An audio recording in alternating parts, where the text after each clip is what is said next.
Assalamualaikum warahmatullahi wabarakatuh.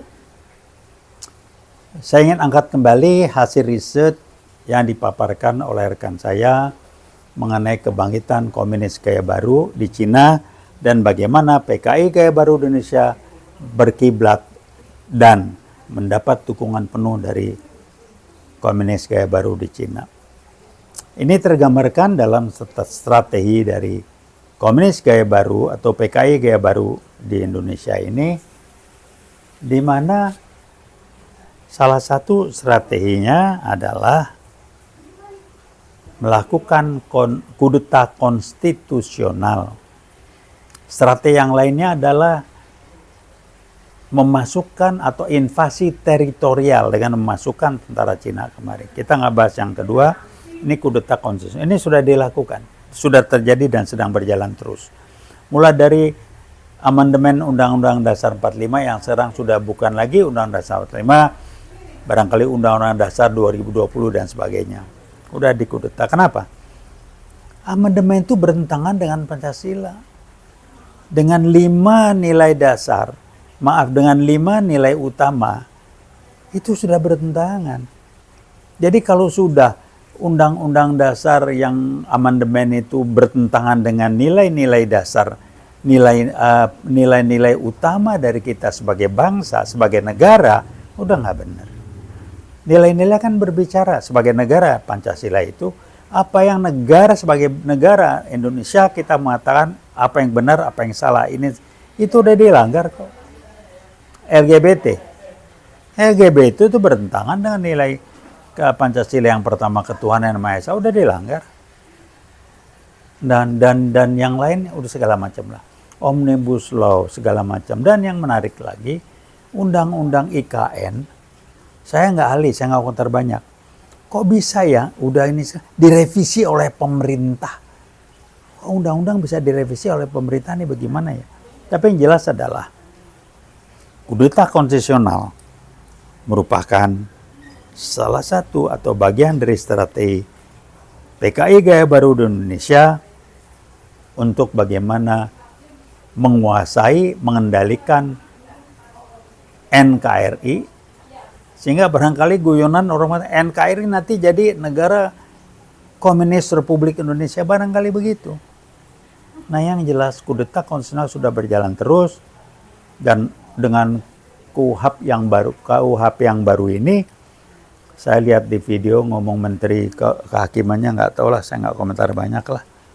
Ini bukan bidang kompeten saya, tapi sebagai orang yang tidak bergelut di bidang itu, kok ngomongnya kayak begitu ya, masalah perzinahan itu kan bertentangan dengan nilai-nilai Pancasila nomor 1.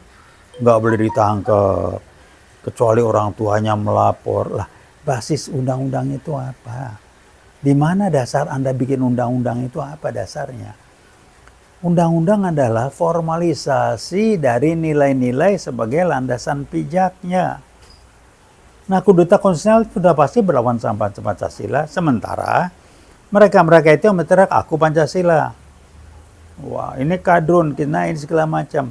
Dan kembali saya, Pancasila bukan ideologi. Pancasila adalah falsafah bangsa. Garuda Pancasila itu, sedangkan nilai-nilai Pancasila adalah nilai-nilai utama sebagai negara kita. Jadi primary values dari Indonesia sebagai negara. Dialah menjadi sumber hukum, dialah menjadi sumber segala macam. Tidak boleh bertentangan dengan 5 nilai itu. Salah satu aja, ini apalagi lebih. Mulai dari Perpres itu bertentangan kok. Bisa dianggap bodoh aja. Sekarang ramai lagi. Memberikan makna Pancasila hanya sebagai ideologi. Saya kasih literaturnya tuh. Saya bikin surat ke BPIP mengkritik, mengkoreksi dengan keras. Pancasila bukan ideologi. Saya lihat di medsos, maaf, salah satunya BNPT mengatakan Pancasila itu ideologi. Waduh ampun, saya nggak tahu nih. Jadi itu ada literaturnya, rujukan yang saya pakai, saya ngomong ini, saya nggak tahu dasarnya apa. Jadi kotanya apa? Saya pakai disiplin dari corporate culture. Untuk corporate itu bisa dari organisasi yang kecil sama dengan institusi negara, bangsa, segala macam. Itu jelas Pancasila itu di sini nilai-nilai utama. Pancasila bukan ideologi. ideologi lebih rendah digrinya. Bahkan Bung Karno sendiri menjelaskan Pancasila bukan ideologi. Jangan mendegradasikan Pancasila sebagai dasar negara, sebagai falsafah bangsa, diturunkan, didegradasikan hanya menjadi ideologi. Jadi kalau memang betul BNPT bikin pernyataan bahwa Pancasila adalah ideologi, tolong dikoreksi lah ya. Ini memprihatinkan, kok jadi nggak mengerti, memahami. Jadi samakan dulu lah ya bahwa Pancasila itu apa segala macam, dan amandemen ini, amandemen itu, undang-undang ini, undang-undang itu dicek cocok nggak dengan lima nilai-nilai utama Pancasila itu. Saya singkat aja kali ini berbicara, tapi ini serius. Ini sumbangan dari kami yang ingin menjaga dan tegaknya NKRI, Negara Kesatuan Republik Indonesia, berdasarkan Undang-Undang Dasar 45, bukan Undang-Undang Dasar 2020, dan Pancasila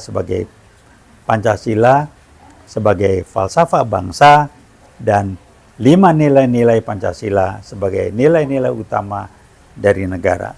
Terima kasih. Wassalamualaikum warahmatullahi wabarakatuh.